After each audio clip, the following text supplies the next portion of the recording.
D'ailleurs, ministre du Développement urbain et de l'Habitat, Célestine Keita-Cortez, qui a adressé une demande d'explication au préfet du département du D, demande d'explication, demande justement au préfet du département du D de s'expliquer sur la non-prise des mesures nécessaires pour encadrer les manifestations relatives à la célébration de l'an 39 du renouveau. Docteur Marcel Simot, bonjour. Bonjour Sylvestre, bonjour, je vais dire mon frère, hein. Ça vous serez peut-être surpris, Maître Dio. Il est camerounais, donc c'est normal, il n'y a pas de surprise à ce qu'il soit... C'est mon frère d'abord, et puis maintenant, tout ce que vous allez ajouter par la suite. Bonjour à toute l'équipe, et bonjour au Cameroun. C'est un plaisir, comme tous les matins, d'être sur votre plateau. Merci, docteur Marcel Simot, communicante du Rassemblement démocratique du peuple camerounais. Maître Roland Diéou, bonjour. Bonjour, monsieur Zangaou. Bonjour et toutes mes amitiés à vous, docteur Simot. Bonjour à tous les auditeurs de la radio Audace et du train de l'Audace. C'est toujours un plaisir de faire partie de votre équipage. Je ne saurais présenter toutes vos casquettes, vos responsabilités au sein de votre parti politique, le MRC, vos responsabilités sur le plan civil, etc. En tout cas, pour nous, c'est toujours un bonheur de vous avoir en plateau, mon cher maître Roland Diéou. Docteur Marcel Simot, est-ce que la ministre Célestine Keita-Cortez, alors de quoi font-là de cette casquette de ministre, ramenons-la sous sa casquette de présidente de la section RDPC dans le D, avec cette demande d'explication adressée au préfet du département du D. Madame Keita-Cortez confirme-t-elle ici la superpuissance du RDPC au sein de l'administration camerounaise? Je suis un peu gênée de vous entendre parler d'un décoiffage. Non, Madame Keita-Cortez est ministre, ça tout le monde le sait. On ne va pas l'enlever. Et maintenant, en plus de ministre, elle est la présidente de la section des Nord. Ici, les derniers renouvellements des organes de base, tout le monde le sait aussi. Moi, ce qui me gêne sur cette actualité, c'est le petit tapage ou alors le gros tapage que l'on fait derrière les, moi je vais dire les détails, vous allez me taper sur le dos, mais je vais dire des détails.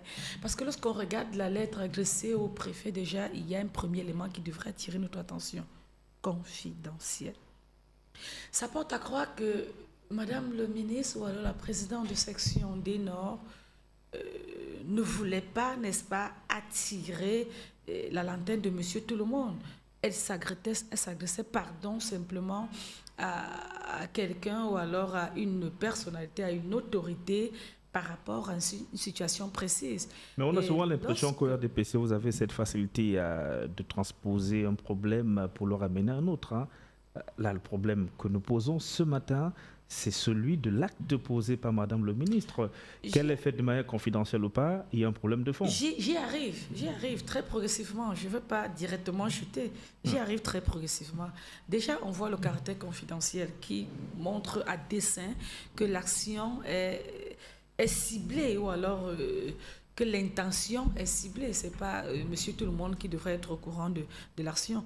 Deuxième élément, lorsqu'on lit avec patience le communiqué, on se rend compte qu'on parle effectivement de la journée du 6 novembre et tout le monde sait la valeur que cette journée a pour le RDPC, Rassemblement démocratique du peuple camerounais. Et l'autre élément également qu'il faudrait savoir, c'est que lors de cette cérémonie, il y a parfois des manifestations qui sont en vue et manifestations qui a subi ou alors qui pendant laquelle, ou alors avant cette période, une autorisation a été demandée à monsieur le sous-préfet qui a autorisé cette manifestation et honnêtement, ou alors à ma connaissance, le préfet a eu une ampliation de l'autorisation accordée à madame le ministre. Donc, moi, je pense que le véritable problème se situe au niveau des individus. Je ne vais pas entrer dans les détails aujourd'hui. Peut-être une autre émission nous permettra d'entrer dans les détails. Mais à la petite connaissance que j'ai, je me dis, Madame le ministre ou alors un membre du gouvernement se déplace, je crois qu'un minimum de sécurité doit être mis sur pied, à moins que je me trompe. Un minimum de sécurité doit être mis sur pied, premier élément. Deuxième élément, Madame le ministre se déplace pour un événement aussi important, c'est-à-dire qui va grainer des foules. Et comme j'aime toujours le dire partout, même pour les autres personnes, le contexte camerounais actuel ne voudrait, ou alors voudrait que l'on limite au maximum les manifestations. parce que le contexte sécuritaire n'est pas extrêmement précaire. Il faudrait qu'on se dise la vérité. Et lorsqu'on arrive à asseoir une manifestation, qu'on ait, n'est-ce pas, les éléments suffisants pour contrôler tous les contours, pour éviter des dérives. Donc, je crois que le préfet, le sous-préfet, aussi possible le gouverneur, sont des personnes requises, ou alors les personnes les mieux outillées pour asseoir un contrôle sécuritaire, ou alors pour contrôler, n'est-ce pas, réguler les comportements des Mais il y a d'autres éléments qui ressortent. Il y a d'autres éléments qui ressortent de cette demande d'explication. D'abord, Madame le ministre, ou alors Madame la présidente de section des Nord, fait observer au préfet qui n'a pas également joué le rôle qu'on attendait de lui lorsqu'il y avait vos opérations de renouvellement des organes de base, des bureaux de vos organes de base, ce qui s'était passé dans l'OD. Madame la présidente de la section RDPCD Nord attribue un peu tout ce qui s'est passé là au préfet. Il n'a pas veillé, il n'a pas pris les mesures nécessaires pour éviter cela, c'est d'un. Et en plus, il y a un peu comme du chantage qui ressort un peu de cette demande d'explication parce qu'elle lui fait observer que le Messie qu'est Paul Biya, que le préfet, elle attire l'attention du préfet sur le fait, c'est-à-dire ce que représente cette journée pour le Messie qu'est Paul Biya. Oui, là, vous n'allez pas l'empêcher de dire ainsi. Nous savons que Madame le ministre est une militante du Rassemblement démocratique pour le peuple camerounais. Maintenant, la perception qu'elle a de son champion, de son leader, de son président du parti, vous n'allez pas empêcher Maître Diéou d'appeler président élu. C'est son président élu. Vous n'allez pas dire que c'est le contraire. Donc, il n'y a pas de problème à ça. Qu'elle appelle le Messie, qu'elle appelle Jésus, qu'elle appelle même Dieu directement, ça c'est pas un problème, c'est la perception qu'elle a de son président de parti. Là c'est autre chose. Est-ce que vous ne sentez pas un peu comme du chantage? Non. C'est pas le mot Messie en fait. Non, mais pourquoi faire intervenir le président de la République là-dedans? Je veux dire, puisque la journée du 6 novembre est dédiée au président de la République, qui est par ricochet le président de notre parti politique. Ça, c'est une évidence. Il ne faudrait pas qu'on détache ces deux éléments-là. Mais Madame le ministre n'a pas fait observer que durant cette journée, tout était fermé. On pouvait pratiquement rien faire. Hein. Mais moi, ce que je veux vous dire, c'est qu'en même temps, le préfet, il a finalement assisté aux événements. Hein. Ça, il faut le dire. C'est ce que beaucoup ne savent pas. Elle le dit dans cette demande d'explication qu'il a bel et bien assisté. Que le fait qu'il n'y participe pas d'ailleurs hausser l'image de cette cérémonie. Non, pas forcément participer, mais je dis il a un rôle important, régulateur. C'est le véritable rôle de régulateur dans un contexte comme celui-ci où toute manifestation peut attirer ou alors peut créer des étincelles. Je ne sais pas ce que nous souhaitons, mais il faut contrôler, il faut encadrer. Donc moi je pense que la place du préfet, du sous-préfet, le regard des forces de défense doivent être mis en exergue. C'est simplement ce qu'on demandait. Parce qu'on avait au moins 6000 militants qui se défilaient dans les ruelles de Baganté et sans aucun encadrement possible. Et quelque part, même, j'ai cru entendre que les motos passaient entre les militants, ce qui n'était pas beau à voir. Il fallait simplement une légère régulation, quelle que soit la casquette, surtout qu'une autorisation avait été faite à l'avance. Donc, je peux comprendre sur le plan de la forme, ça je vais le dire, je peux comprendre que sur le plan de la forme, il y a eu quelques dépassements. Mais il ne faudrait pas qu'on s'apitoie, qu'on s'assoie sur ces dépassements, oubliant l'élément essentiel. On parle quand même d'un ministre. Lorsqu'il se déplace, je crois qu'il y a des forces. Et comme on le dit depuis un moment au Cameroun, peut-être Madame le ministre a mis un peu trop les organes dans cette affaire. Oh, peut-être. Maître Roland Diéou. Peut-être, mais voilà un cas qui suscite tellement de commentaires et fait couler beaucoup d'encre de salive depuis hier. Ce n'est pas le premier, mais sauf que celui-ci est on ne peut plus public pour défrayer la chronique. Alors, moi, je commence par me féliciter de ce que la préfectorale puisse participer, comme l'a dit le docteur Simo tout à l'heure, à rehausser l'éclat d'une manifestation politique partisane. Je me félicite que l'on puisse se satisfaire de ce que le préfet, c'est-à-dire un fonctionnaire de la République du Cameroun, payé par nos impôts, soit installé aux premières loges d'une manifestation à caractère essentiellement politique organisée par un parti politique au Cameroun, en l'occurrence le Rassemblement démocratique du peuple camerounais, dont le RDPC. J'aime souvent dire que ce n'est pas parce que l'on crie les premiers à la démocratie qu'on est effectivement des démocrates. Le RDPC, qui se définit comme un rassemblement démocratique, peut être rapproché d'un pays qui se dit également démocratique dans sa propre dénomination, la Corée du Nord en l'occurrence. Mais sur le plan pratique, on voit bien qu'ils ne sont pas au fait des pratiques républicaines. D'abord, le 6 novembre de cette année, curiosité des curiosités, est tombé un samedi. Ce n'est donc pas officiellement, et dans la pratique, un jour ouvrable. Donc, Madame le ministre ne pouvait pas dire qu'elle agissait en tant que ministre, puisqu'elle n'était pas dans l'exercice de ses fonctions de ministre.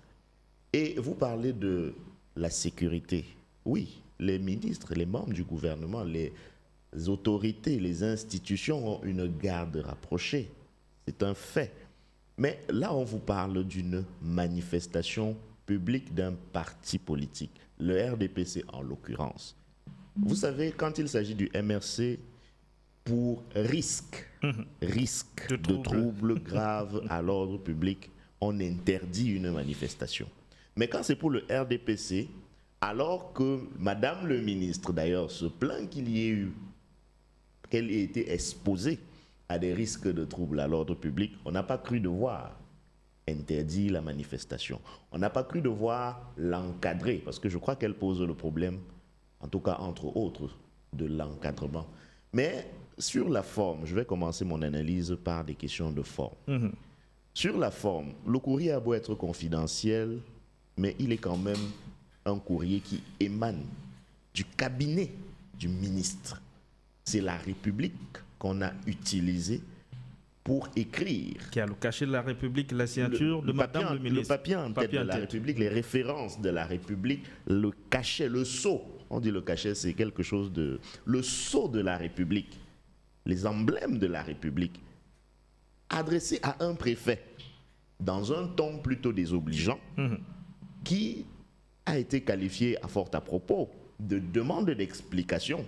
Alors, s'il s'agissait de l'exercice de l'activité du ministère dont elle est la charge, on pouvait comprendre qu'elle demande des comptes au préfet, qui est justement dans le département le représentant du chef de l'État et de tous les membres du gouvernement. On aurait compris le sens d'une telle demande d'explication lorsque ceci concerne effectivement son département ministériel.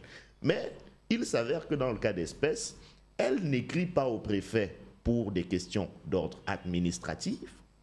Elle écrit au préfet pour lui demander des explications sur la façon dont il a eu à gérer une activité politique dont il est le patron, y compris celui du ministre, dans le département. Il faut bien le dire, le préfet est le garant de l'ordre public. Quand cet ordre public n'est pas utilisé à des fins politiciennes, nous, en tant que juristes, on est bien obligé de reconnaître que c'est le rôle de la préfectorale que de garantir dans le département l'ordre public. À ce titre, Madame le ministre n'est pas son supérieur hiérarchique. À ce titre, c'est à lui de veiller à l'ordre public.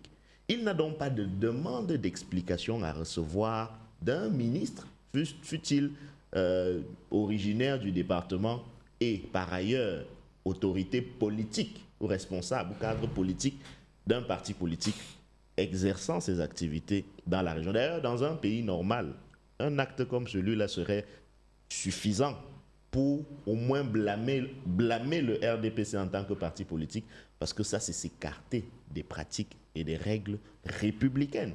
D'autre part, Madame le ministre prend des libertés. Elle se croit obligée de rappeler à Monsieur le préfet qu'il a dû mal se comporter, entre guillemets, lorsqu'il y avait encore une fois des activités privées internes lors du renouvellement des bureaux des organes de base. En quoi est-ce que Madame le ministre se sent investie du pouvoir de demander des explications à un préfet pour sa manière d'avoir géré, sur le plan de l'ordre public, une activité politique privée, encore une fois? Cela suppose, et ça on rentre peut-être dans le fond, que pour Madame le ministre, en fait, l'État est ailleurs. L'État, s'il n'est pas ailleurs, il est au moins capturé. Et il n'est même pas capturé il n'est pas seulement capturé par son champion, celui qu'elle a appelé son messie, qu'on attend de voir, qu'on ne voit pas depuis un moment. L'État est capturé par les petites mains de la dictature.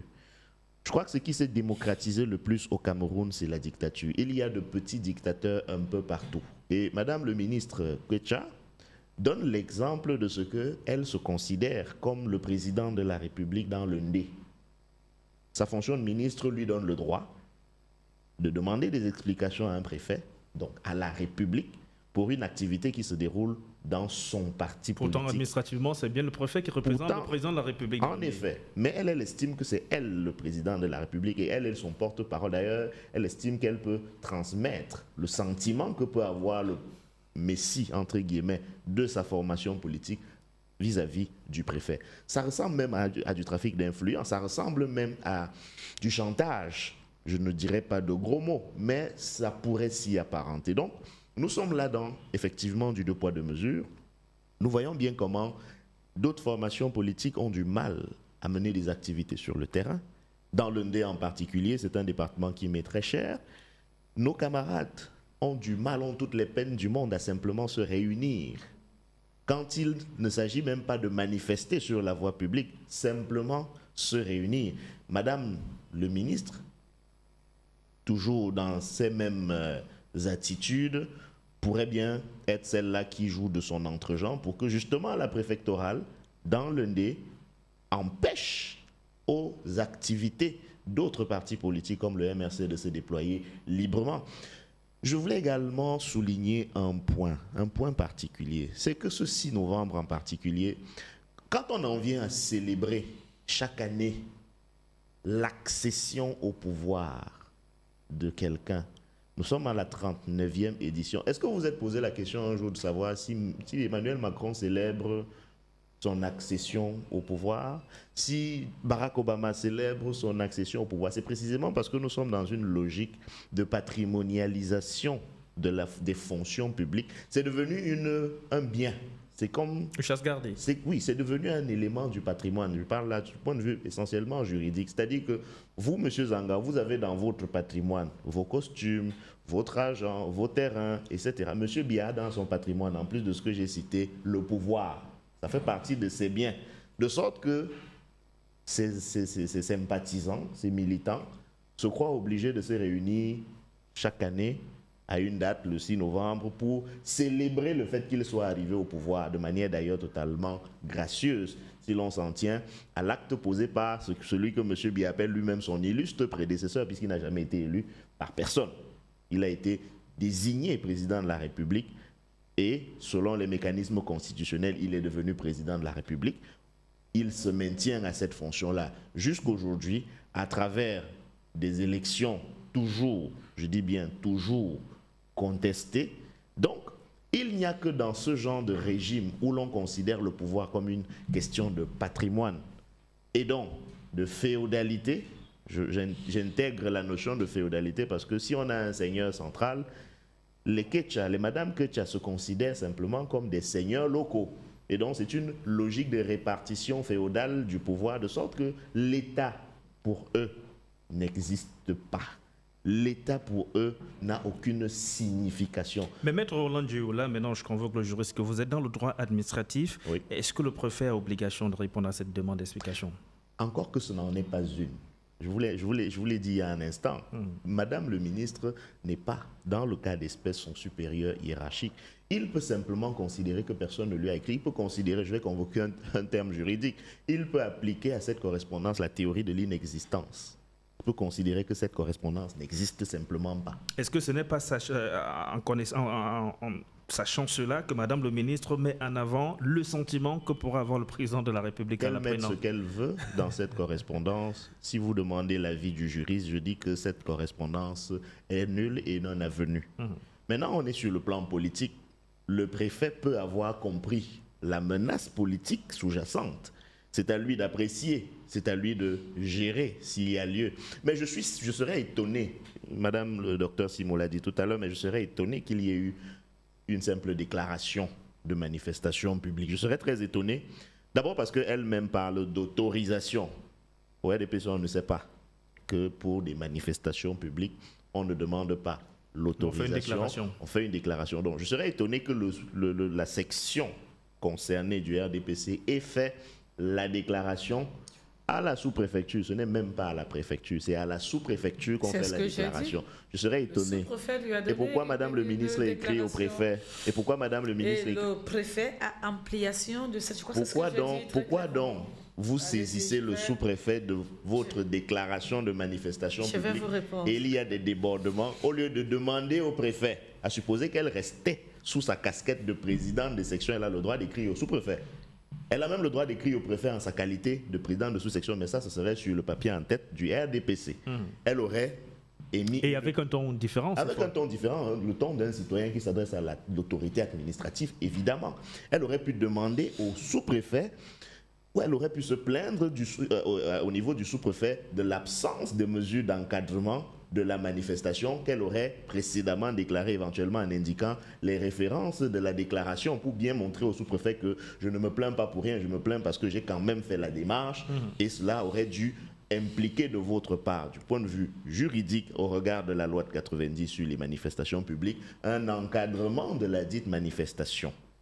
Elle n'écrit pas au sous-préfet. Elle estime que le sous-préfet est petit. Donc je ne crois pas que quelqu'un qui estime que le sous-préfet est petit peut lui déclarer une manifestation publique et se plaindre après, plutôt chez le préfet. Je crois qu'elle aurait pu écrire directement au gouverneur. Elle s'est dit que bon, le gouverneur a d'autres départements à gérer, comme c'est le cas d'une et qu'elle a probablement des contentieux personnels avec ce préfet-là. Peut-être qu'elle veut jouer balle au pied, un contre un avec ce préfet-là. Donc, ça nous montre que nous sommes dans une république bananière. Ça nous montre que nous sommes encore très loin de l'idée que l'on peut se faire de la res publica, de la chose publique. Je rappelle encore une fois que quand on dit res publica, ça veut dire notre chose à nous tous. C'est la chose commune. C'est l'intérêt général. Madame le ministre estime que la chose commune doit être mise à son service exclusif, à l'image du protocole que l'on déploie de manière abusive du reste, je le pense, quand des autorités d'un certain niveau, comme le président de la République, etc., se déplacent. Je ne vois pas pourquoi est-ce que c'est nécessaire de bloquer les rues des jours, des heures et des heures avant, pour quelqu'un qui passe pendant 5 minutes sur un tronçon. Docteur Marcel Simot, vous avez écouté ce qu'a dit Maître Roland Diéou. Est-ce qu'on est là dans une collision de pouvoir? Non, c'est vraiment heureusement que c'est lui qui le dit. Mais je dis, et j'ai commencé très clairement à l'entendre en disant, je ne sais pas pourquoi on fait des tonnes sur quelque chose de confidentiel, de particulier, de discret. Parce qu'on veut simplement mélanger les pédales. Est-ce que c'est parce que vous commettez, vous assassinez quelqu'un sans témoin que non, c'est autre chose. Merci, M. Zangaou. Vous allez très fort. Non, vous allez très fort. Vous parlez du caractère confidentiel. À l'entame, j'ai dit... Elle parle du caractère confidentiel d'une illégalité. Non, la seule erreur qui peut s'expliquer... Est-ce que la confidentialité disculpe peut-être l'illégalité? Non, la seule erreur qui peut apparaître là, c'est que en ce moment, Madame la ministre parle en tant que présidente de section de Dénor. Ça veut dire il n'y a pas de papier en tête de section de Dénor. Là, je suis d'accord avec vous. C'est la seule erreur. Mais maintenant, j'ai commencé par dire son caractère ministre, parce qu'en même temps, on ne va pas dissocier les deux fonctions. Oh que si. Parce que, non, en même temps, on ne va pas dissocier. C'est pourquoi parfois, quand je veux dire le président national, je me trouve en train de dire le chef de l'État. Ça, c'est chez vous. Non, mais c'est vrai. Non, ce n'est pas vrai. Chez moi, mais c'est vrai. Chez vous. Le chef de l'État est mon président national. Permettez que je me réjouisse de ça. Oui, se réjouir de ça, c'est une chose. D'organiser les cérémonies chaque année, j'ai dit, ben attendez. Je crois que chaque année également, nous fêtons nos anniversaires. Et ça, ce n'est pas tout le monde. Il y en a qui le fêtent, il y en a qui ne le fêtent pas. Alors, si maintenant vous ne fêtez pas le vôtre et que le voisin fête son anniversaire, vous en faites un plat, non. Encore faut-il qu'ils aient l'autorisation de, si jamais vous voulez célébrer un anniversaire. Et également, parlant des manifestations, j'ai souligné également un pan très important parlant du contexte sécuritaire actuel, qui n'est pas très fiable. Et ce contexte sécuritaire, pour le MRC, justifie, selon vos propres termes, souvent, des interdictions. Maître Diéou, je vais vous répondre. Malheureusement, au Cameroun, je ne veux pas dire que le seul parti politique capable de contrôler ces mouvements, c'est le RDPC. Qu'on se dise la vérité. On a vu ça lors de vos renouvellements des organes de base. Qu'on se dise la vérité. On a vu comment vous avez pu contrôler ceux qui ont brûlé les demeures des sous-préfets. Qu'est-ce que ça a créé? On a vu des associations, des rassemblements créés par certains partis politiques et des excitations qui en sont sortis. On a vu. Est-ce que vous ne vous interrogez pas sur l'absence d'une telle demande d'explication à Bembis, par exemple, où il y a eu des troubles lors du renouvellement des bureaux de vos organes de base. C'est pas peut-être de ce côté que Madame le ministre devait demander des explications? Bon, heureusement même que les actions ont été menées déjà par rapport à cet acte de Bembis. Heureusement que les actions ont été menées. Mais je dis, Madame le ministre a posé une action, mais peut-être qui a été simplement mal exposée. Je vais dire ça comme ça, simplement mal exposée, parce que je suis convaincue que si elle avait écrit sur le papier en tête RDPC, on ne serait pas en train de spéculer de cette manière-ci. Donc peut-être sur le coup de la colère et de tout ce qui est des risques qui ont failli se produire, elle s'est empressée de faire une autre sujet de document. Si on a des membres mais c'est peut-être parce que, comme le dit... Je suis d'accord. Non, c'est parce qu'on est chef de l'État, monsieur. Maître Djéou, on ne peut pas être en colère. Ne me dites pas que Maurice Kamto n'est souvent pas en colère. Peut-être comme le dit Maître Roland Djéou. Parce qu'on est humain, on peut être en colère. Docteur Marcel Simon, peut-être comme le dit Maître Roland Djéou, si elle le fait, c'est parce que dans son esprit, c'est elle Paul Biya dans le nez. Non, c'est pas... Tout le monde, moi-même, je peux me prendre, je suis Paul Biya chez moi. Ça, je le dis et je l'assume. La démocratisation de la dictature. Non, c'est pas question de dictature. On a des petits rois. C'est pas une question. Mais à son niveau, c'est pas une question de royauté. C'est pas une question de royauté. Parce que le constat qu'on fait souvent chez vous RDP, c'est que si un ministre, dès que vous êtes ministre, forcément, vous devenez le patron politique de votre localité. Hein? Et c'est vous qui êtes le faiseur de roi. C'est-à-dire, pour être maire là-bas, sous la bannière du parti, il faut que Madame le ministre ou Monsieur le ministre vous donne son option. Monsieur Sylvain Zangaou ne m'amenez pas, n'est-ce pas, à redessiner. Non, mais c'est ce qu'on voit. C'est ce qu'on voit. C'est ce que vous voulez voir. C'est ce que vous voulez voir. Non, je peux vous dire. Étant membre, étant inclus, étant impliqué dans la chose, je peux vous dire, c'est ce que vous voulez voir. C'est ce que vous voulez voir. Ou alors c'est ce qu'on vous dit et vous acceptez, vous croyez. Mais je vous dis comment... Les journalistes sont désormais des gros naïfs. Non, vous les accompagnez dans cette naïveté. Monsieur Zangaou, je ne vous défendrai pas parce que je sais que vous êtes suffisamment... Non, continuez à le défendre. Allez-y, docteur Marcel Simon. Il n'a pas suffisamment besoin de ça, Maître Djéou. Il n'a pas besoin d'être défendu. Je dis, c'est ce que vous voulez voir. Mais je dis, le ministre, voilà la petite erreur. Moi, je vais continuer à le dire ainsi, qui a été commise. Mais ça n'exclut pas le rôle fondamental qu'a le préfet de réguler, d'assurer un minimum de sécurité des populations dans sa localité. Parce que quand moi, je suis le discours de Maître Djéou, il parle, mais il ne vous dit pas qu'en réalité, oui, dans de tels contextes, le préfet est le régulateur de l'ordre public. Non, je l'ai dit. Quand je vous fais comprendre qu'une déclaration... J'ai dit qu'en cette qualité, Madame le ministre n'a pas d'explication à lui demander. Nous sommes d'accord. Voilà. Nous sommes d'accord là-dessus. Je dis bien, elle peut s'être importée parce qu'elle a utilisé un support. Est-ce qu'elle va donc s'excuser? Est-ce que vous pouvez nous promettre qu'elle s'excuserait? Non, je vous en prie. Le problème n'est pas au niveau s'excuser. Si elle s'est emportée, ça veut dire... Vous n'entrez pas... Non, c'est comme si vous n'entrez... Monsieur Djéou, vous n'entrez pas dans le fond du sujet. Ah d'accord. On y est depuis un moment. Non, nous n'y sommes pas. Nous n'y sommes pas. Moi, je croyais vous avez choisi un pan qui vous arrange et vous focalisez là-dessus. Et vous refusez, juriste de votre... Oui, c'est votre droit. Voilà. Et heureusement, je le connais de vous. Lorsque vous refusez de voir le pan qui est vrai, vous asseyez sur ce qui vous arrange et vous faites de votre thématique là-dessus. Non, mais je dis, il devrait au moins avoir un minimum de sécurité dans la ville d'Undé ce jour-là. Est-ce que le préfet a empêché à sa garde rapprocher de la compagnie? Je vous en prie. Restons sur Elle y était. Restons sur la garde y était. Est-ce que le ministre... le préfet a empêché? Je demande si la garde y était. Est-ce que le préfet a empêché? Est-ce qu'un minimum de sécurité y était? Est-ce qu'un minimum de sécurité y était? C'est à ce niveau-là que moi je me situe. Parce que je sais que le préfet est régulateur de l'ordre public. Alors, est-ce qu'ici, il n'y a pas aussi comme l'expression de ras-le-bol de Madame le ministre qui évoque ce qui s'est précédemment passé lors du renouvellement des bureaux de vos organes de base? Malheureusement, je ne veux pas dire nous n'y étions pas. Et dans le fond de la lettre, hein, elle oriente d'ailleurs même dans une ligne, l'orientation qu'elle donne, c'est que le préfet aurait fait cause pour une certaine partie. Alors c'est compliqué. Et on connaît la guerre qu'il y a dans l'Ondé aussi. Non, la guerre qu'il y avait pendant les municipales et les renouvellements. Et malgré cette guerre, il n'y a pas eu de risque de trouble à l'ordre public. C'est pas une histoire de guerre. Guerre, même le mot guerre, c'est trop fort. C'est vous qui l'avez utilisé. Non, hein. c'est Sylvestre qui l'utilise et puis je l'ai repris. Mais je veux simplement dire que le mot guerre, c'est trop fort.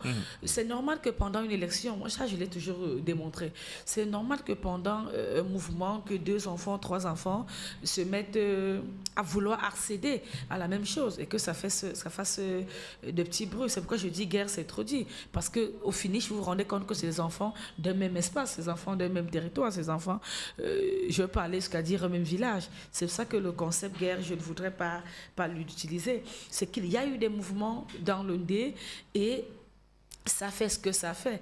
Mais je ne voudrais pas que on focalise notre attention ou alors notre analyse sur ces éléments-là.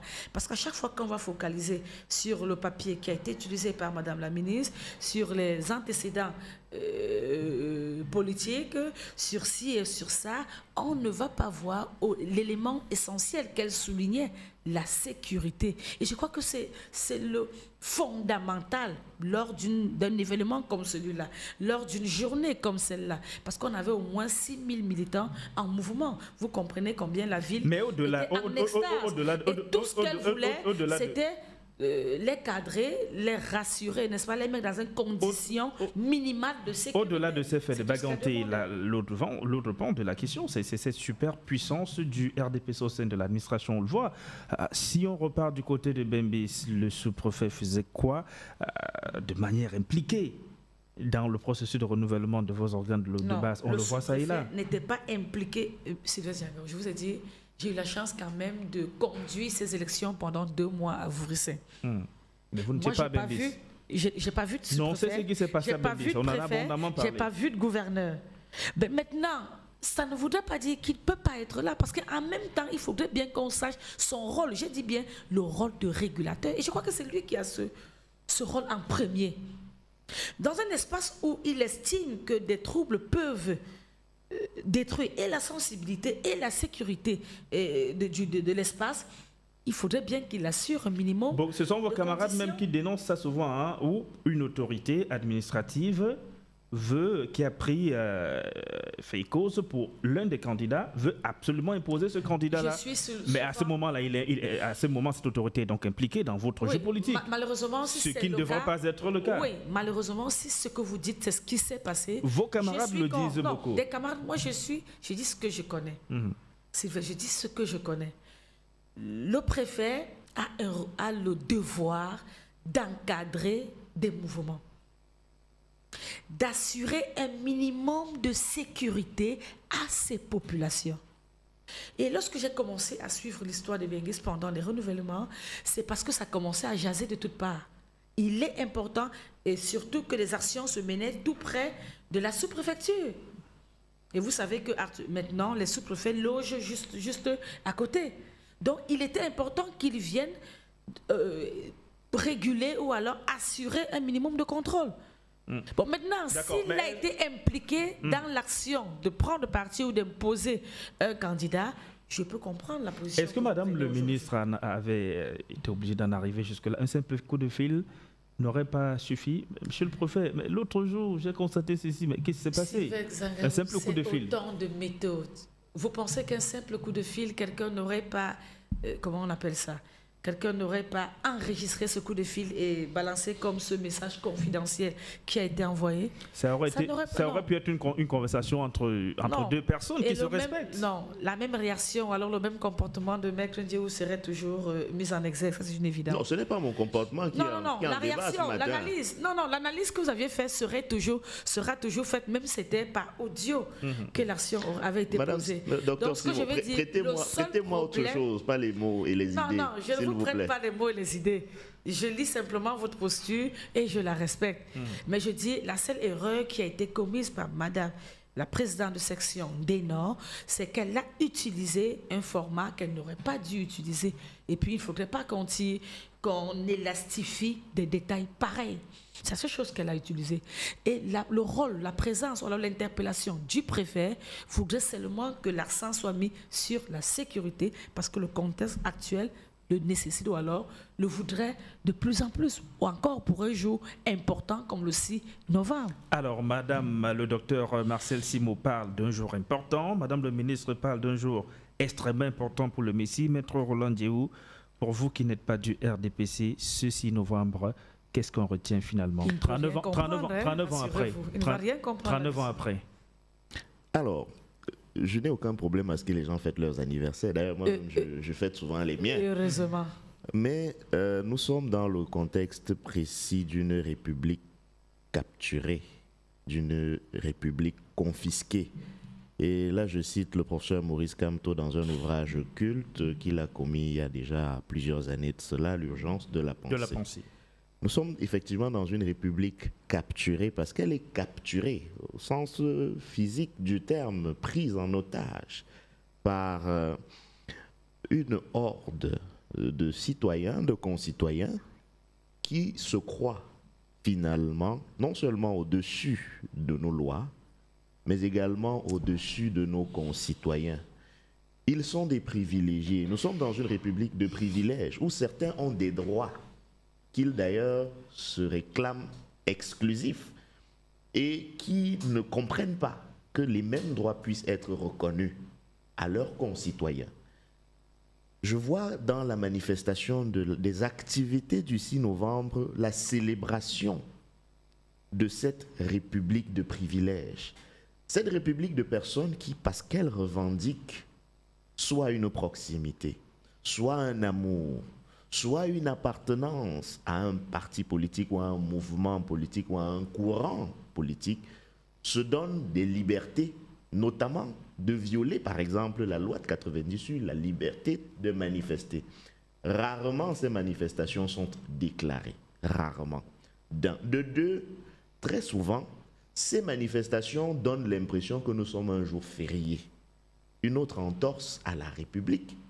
Quand ce 6 novembre se trouve être un jour ouvrable normal, faites le tour des administrations publiques et dites-moi si quelqu'un travaille. Dites-moi si la République fonctionne. Vu que beaucoup là-bas sont chefs de délégation, membres de bureau politique, c'est pour ça que etc., tout à l'heure j'ai sursauté quand Dr Simot, de surcroît très respecté, intellectuel, a bien voulu faire comme si il n'y a pas lieu de faire le départ entre une posture politique et des fonctions ou des activités institutionnelles. C'est absolument grave parce que ça nous conduit à ce genre d'amalgame. Personne ne vous empêche d'être chef de délégation. Personne ne vous empêche d'être cadre d'un parti politique. Personne ne vous empêche ça. Mais comparez un peu la situation des fonctionnaires à ceux qui travaillent dans le privé. Est-ce que parce que vous êtes chef de village, vous avez le droit de partir de votre emploi comme ça, comme vous voulez, sans même demander la permission? Est-ce que c'est possible si on regarde la chose du point de vue, par exemple, du secteur privé? Soyez même sultan. Quand vous êtes employé, quand vous travaillez pour quelqu'un, si vous n'avez pas obtenu l'autorisation, si vous n'avez pas obtenu la permission, vous ne pouvez pas vous absenter sans être en position d'absence irrégulière. Mais au RDPC, on nous explique qu'on a le droit, quand on est de leur parti, on a parfaitement le droit de ne pas venir au travail. Simplement parce qu'on a une autre casquette. Celle-là, c'est la casquette de militant politique. Vous pouvez, nous aussi, nous sommes militants politiques, nous qui sommes de l'opposition, mais nous avons des activités professionnelles. Parfois, certains sont dans l'administration publique, mais ils ne se donnent pas toutes les libertés que se permettent ceux qui sont dans la République des privilèges du RDPC. Et quand on dénonce cela, on nous explique que nous choisissons de voir les choses selon l'angle partial de ce que le docteur Simot appelait d'une petite faute. Vous voyez, la technique de la minimisation. Pour eux, c'est une petite faute. C'est rien du tout à la limite. C'est-à-dire, circuler, il n'y a rien à regarder. Alors que nous sommes là dans la violation flagrante et frontale de la République. En tout cas, c'est là dans laquelle nous croyons. Nous croyons en une véritable république. Non pas parce que le mot république sonne bien à l'oreille, ou non pas parce que nous soyons attachés à un concept théorique, mais parce que c'est la république qui est la garantie de la citoyenneté.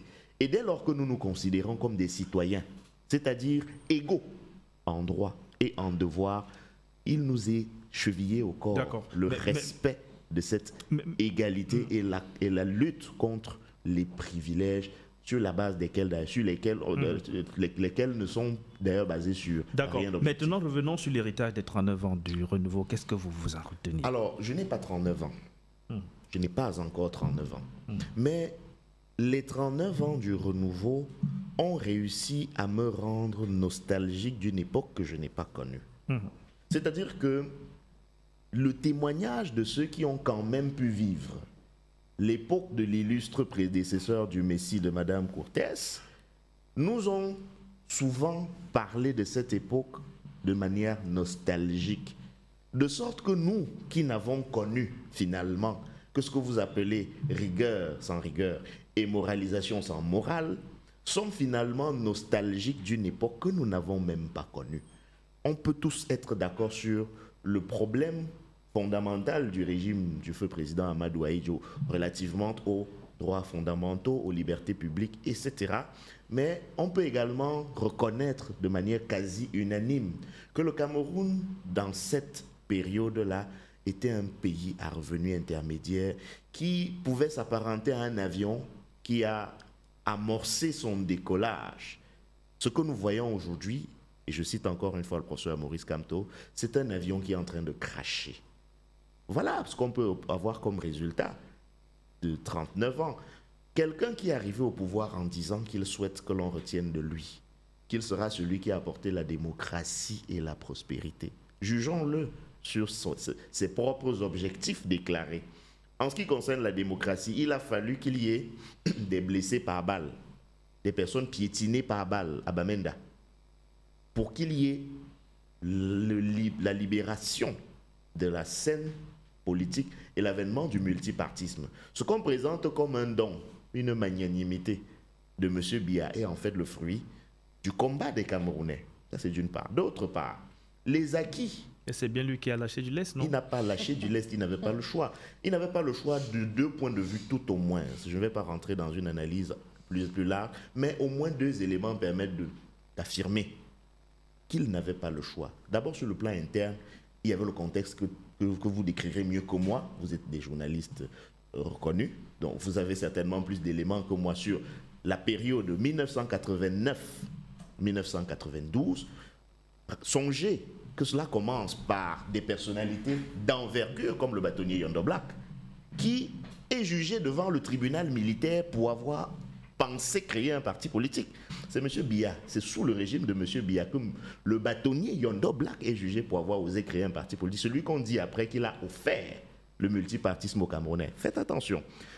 Et il a fallu que tout le barreau du Cameroun, on saluait récemment la mémoire de maître Jean-Paul Ngalemiano, et d'autres qui, justement, à cette époque-là, du point de vue du barreau du Cameroun, jeunes avocats qu'ils étaient, avaient mené le combat pour qu'on reconnaisse que, d'abord, l'interdiction du multipartisme qui était de fait n'avait aucun fondement juridique parce que de droit de juré, le multipartisme était reconnu par la Constitution du Cameroun. Non, ce n'est pas une grâce. Donc il y a ce contexte national, mais il y a aussi le contexte international. Comme vous le savez, il y avait la bolle. Et le président français François Mitterrand, à l'époque, avait engagé les présidents africains sur lesquels il avait de l'influence. Et je rappelle que un certain président s'est dit être le meilleur élève de la France, avait donc sous l'influence de ce président français-là engagé un processus de démocratisation de nos États parce que le contexte international l'avait imposé. On a vu la chute du mur de Berlin. Donc, du point de vue géopolitique, les puissances savaient qu'on ne peut pas continuer durablement à maintenir nos États dans un contexte de parti unique sans s'exposer à de graves fissures. Donc, on ne peut pas dire que c'est une grâce. Non, c'est un contexte qui s'est imposé et M. Biya en a simplement tiré les conséquences. Deuxième chose, vous parlez de prospérité. Le Cameroun se vante durant le long règne de M. Biya d'avoir atteint le point d'achèvement de l'initiative PPTE. Je rappelle pour nos auditeurs que PPTE veut dire pays pauvre très endetté. Voilà un pays qui aspire à la prospérité et qui se bat, qui célèbre l'atteinte d'un point d'achèvement d'une initiative qui fait de lui un pays pauvre très endetté. Et la conséquence de l'atteinte du point d'achèvement de l'initiative PPTE, c'était quoi? C'était la remise de la dette. Bien beau. Sauf que 2021, qu'est-ce que nous avons encore fait de cette dette? Nous nous sommes endettés à nouveau de manière inconsidérée au point de se retrouver sous un programme du Fonds monétaire international, comme vous le savez, récemment. Et d'ailleurs, en plus d'être sous ajustements structurels entre guillemets, nous n'arrivons même pas à gérer des dettes que nous prenons pour soigner les concitoyens. Nous assistons à des scandales comme ceux de la Covid-Gate où plusieurs centaines de milliards disparaissent sans qu'on ne sache où est-ce que cela est parti. Si vous voulez un bilan et que vous regardez selon ces deux prismes de lecture, la démocratisation et la prospérité, c'est un échec cuisant. Si je dois revenir sur la démocratisation, après 1992, ce qui a semblé être un consensus national, la tripartite, a été dévoyé. D'abord en 1996, parce que les résolutions de la tripartite n'ont pas toutes été prises en compte dans la Constitution. Et quand bien même certaines dispositions de cette tripartite sont rentrées dans la Constitution, il a fallu attendre la crise anglophone pour voir mettre en place les régions, qui d'ailleurs piétinent encore avec ce qu'on nous a appelé le statut spécial, avec à la clé, du point de vue de la paix et de la stabilité, un conflit fratricide insupportable qui se noue dans deux régions du Cameroun, entre frères camerounais, la crise au Nosso, avec une insécurité endémique qui gangrène les régions septentrionales du pays, avec une instabilité abyssale à nos frontières, notamment avec la Centrafrique. Si vous voulez un bilan, je dois vous dire que nous sommes dans 39 ans de corruption généralisée, 39 ans de détournement de deniers publics impunis, parce que l'impunité, c'est la reine mère dans ce pays. Et l'opération Épervier, alors? L'opération Épervier, tout le monde vous... Nos prisons sont vides, je n'ai pas voulu le couper. Tout le monde sait au Cameroun que l'opération Épervier... C'est pour caresser les danseurs. Tout le monde sait au Cameroun que l'opération Épervier est davantage une manœuvre d'épuration politique et politicienne. Je ne dis pas que ceux qui sont poursuivis n'ont rien à se reprocher. Mais si je prends deux jurisprudences spécifiques, celle du ministre Atangna Mbara et celle du ministre d'État Marafa Amidou Yaya, je vous rappelle que les deux ont été condamnés pour avoir volé la même chose, ce qui est quand même un peu curieux. On condamne le ministre Marafa Amidou Yaya pour avoir détourné un argent pour un avion, et on condamne le ministre Mbara, qui est arrivé au secrétariat général de la présidence de la République après lui, d'avoir détourné le même argent. C'est un peu compliqué à expliquer. Et d'ailleurs, dans le cadre du ministre Marafa Amidou Yaya, on le condamne d'abord en instance pour complicité intellectuelle, pour coaction intellectuelle. Coaction intellectuelle. Maître, vous n'arrêtez pas les voleurs et les complices? Je veux savoir. Si vous me laissiez élaborer, chuter, parce que ce serait déjà ça de gagner. J'ai tellement noté là que ça vous aiderait à mieux comprendre. Parce que si vous m'empêchez d'élaborer, et surtout que je parle d'éléments juridiques, docteur Simon. Oui, je sais que si c'était la sociologie, vous serez l'experte, mais je parle un peu de droit là. Je disais donc, quand on parle de coaction intellectuelle, pour nos auditeurs, la coaction, c'est, on va dire trivialement, c'est agir avec.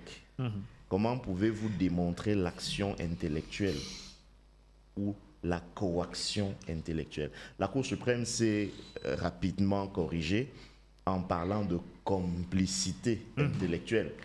Mais le fait est que aucune des deux juridictions n'a pu démontrer l'élément matériel de la coaction ou de la complicité. Elle s'est contentée de dire qu'il y avait des liens. Donc pour vous, il n'y a pas beaucoup de choses à retenir de ces 39 ans? Il n'y a pas grand-chose à retenir de cette... Oui, il y a des choses à retenir. Il y a des choses à retenir. Il y a des déviances à retenir. Il y a l'impunité à retenir. Il y a la corruption généralisée à retenir.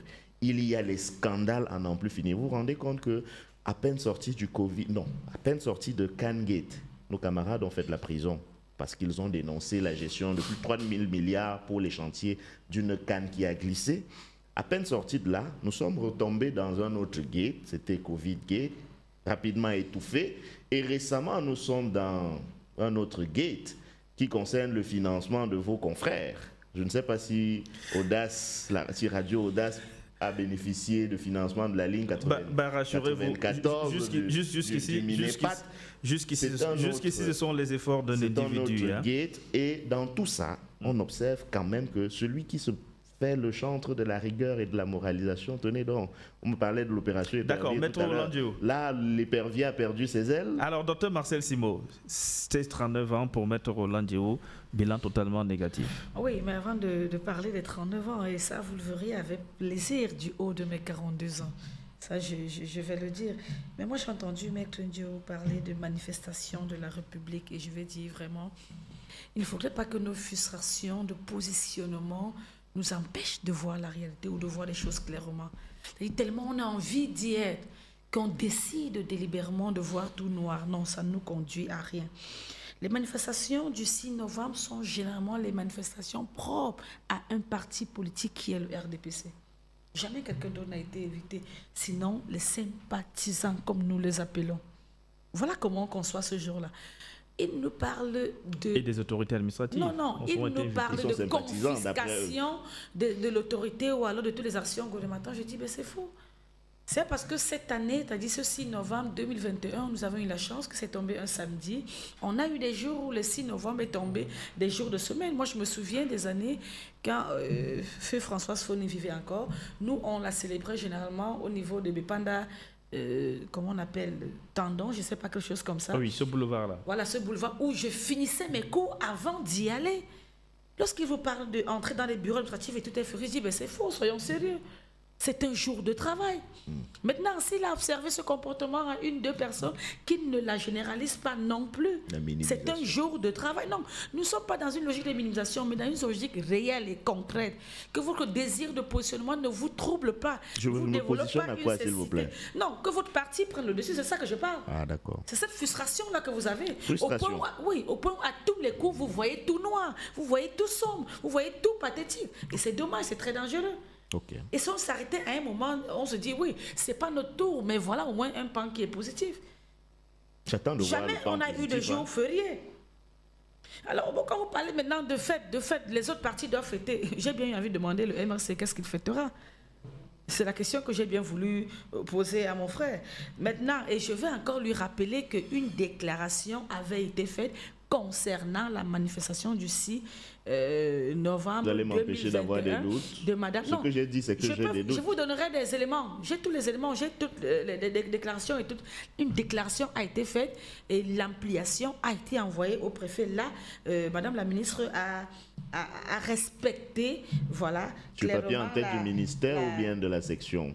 Pardon? Tu es papier en tête du ministère? Non, je vous en prie. Je dis, Madame la ministre, on ne peut pas détacher le chef de l'État du président national. Permettez que je m'exprime. Madame la ministre ou alors Madame la présidente de la section des Nord, si c'est ça qui vous arrange, a bien ce n'est pas moi que ça arrange. Eu cette autorisation du sous-préfet et tout ce qu'elle voulait, c'était une régulation au niveau de la sécurité des uns et des autres. Maintenant, lorsqu'on vous parle des 39 ans du chef de l'État à la magistrature suprême, vous dites, vous commencez à dessiner du noir, vous commencez à dessiner du sombre, vous commencez à dessiner du piètre. Il a convoqué lui-même des indicateurs. Non, il a dit rigueur, il a dit moralisation, il a dit démocratisation. Elle vous a pas beaucoup interrompu, vous ne laissez pas parler. Religieusement, Maître Dieu, religieusement. Non, vous êtes ma sœur, donc on peut se faire ça. Et puis votre grande sœur en plus. Je vous ai suivi religieusement. Vous voyez, vous avez parlé...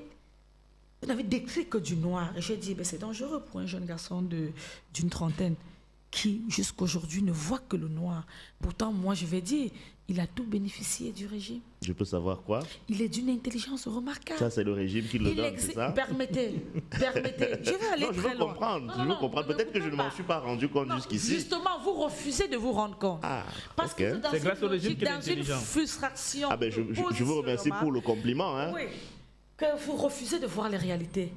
Il est avocat au barreau du Cameroun. Ça également, c'est un don. Je vous en prie, ce n'est pas un don.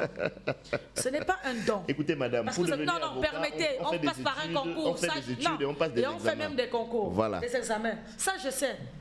Mais dans un État qui est trop noir, moi, je ne peux pas aller faire un concours dans un État qui est trop noir. Moi, je ne peux pas.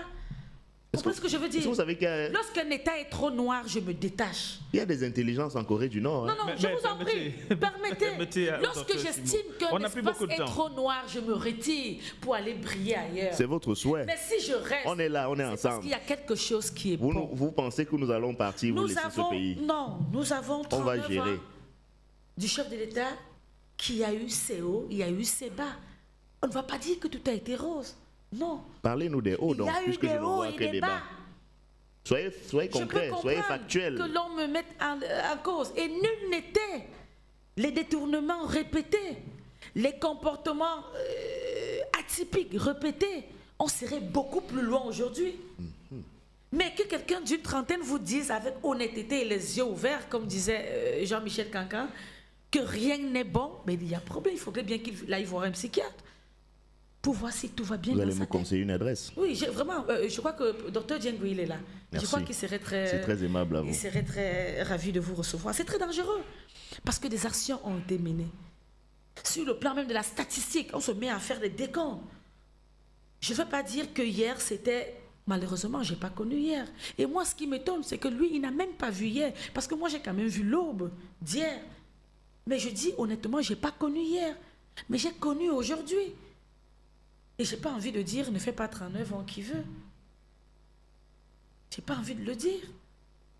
Donc on ne demande pas régulièrement aux yeux des Camerounais que tout est sombre, tout est noir. Qu'est-ce que les Camerounais ont hérité, ont bénéficié de ces 39 ans de votre champion au pouvoir? Non, ces 39 ans, il y a sur tous les plans, il y a eu des améliorations.